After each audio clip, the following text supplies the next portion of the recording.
Hindi kasama ang naarestong si dating Negros Oriental Representative Arnolfo Arnie Teves Jr. na umuwing NBI team mula Timor-Leste kahapon. Alam naman ho natin kung ano yung general location ni former Congressman Teves. Subscribe to my channel, Dennis MTV, and follow my Facebook page at Dennis Sarmiento Mota. Mahigit isang taon matapos isangkot sa pagpatay kay Negros Oriental Governor Roel Degamo, naaresto po sa Timor-Leste si dating Congressman Arnolfo Teves Jr. Inaabangan ngayon ang kanyang pag-uwi sa bansa para harapin ang mga kasong isinampa laban sa kanya. Naglalaro pa ng golf sa Dili, Timor-Leste si dating Negros Oriental Representative Arnolfo Arnie Teves Jr. nang maaresto alas 4 kahapon ng Interpol, National Central Bureau ng Dili at East Timorese Police sa bisa ng Interpol Red Notice.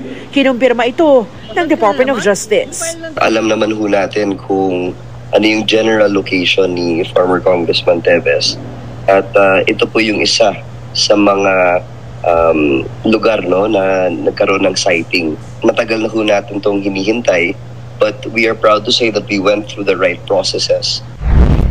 Wanted si Teves dito sa Pilipinas para sa mga kasong murder, frustrated murder at attempted murder bilang tinuturong mastermind sa pagpatay kay Negros Oriental Governor Roel Degamo at siyam na iba pa sa Pamplona, Negros Oriental noong March 4, 2023. May 3 pang murder cases ding hinaharap si Teves para sa mga pagpatay sa Negros Oriental noong 2019. Designated terrorist din si Teves ng Anti-Terrorism Council. May team na ang Pilipinas sa Dili at agad na ipoproseso ang pagpapabalik kay Teves sa bansa. Dahil po wala tayong extradition treaty with Timor-Leste, we will have to go through other channels by which to have him brought back here to the Philippines. That may be in the form of repatriation or deportation, whichever the case may be.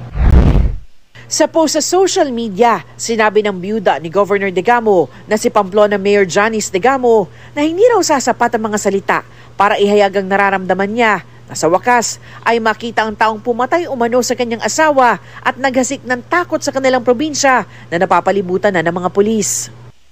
Wala pang sagot sa aming mga mensahe ang abogado ni Teves nang hinga ng reaksyon sa pagkakaaresto ng dating congressman. Pahihiling ulit ng political asylum ang kampo ni dating Negros Oriental 3rd District Representative Arnolfo Teves Jr. na naaresto at nakakulong pa rin sa Timor-Leste. Pinag-aaralan din nilang idulog sa United Nations Commission on Human Rights ang kaso ni Teves.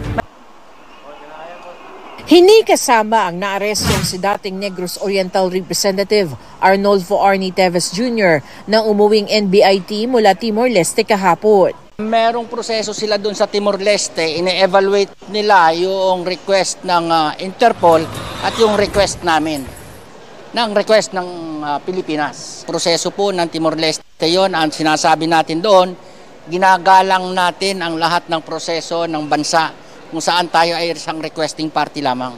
Sa pahayag ng abogado ni Teves, humarap na raw sa korte ang dating kongresista kung saan in-extend pa ng 15 days ang kanyang detention para sa mga pagdinig. Nakausap na rin siya ng kanyang legal team doon at nabisita ng isang kaibigang Pinoy. Pero may 2 Philippine government agents raw ang nagsubok magpasok ng cellphone para kunan si Teves sa detention sa layong mapahiya at iharas ito. Pinabulaanan naman ito ng NBI. Ang isa raw sa tinutukoy ni Atty. Topacio ay mismong si NBI Director Medardo de Lemos. Tayo naman ay pinahintulutan ng presidente mismo ng Timor-Leste na si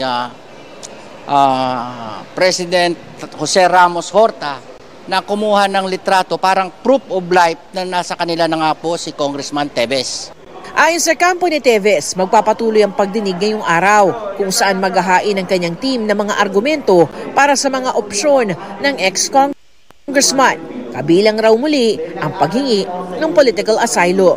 Nauna nang na-deny ang aplikasyon para dito ni Teves, maging ang kanyang apela.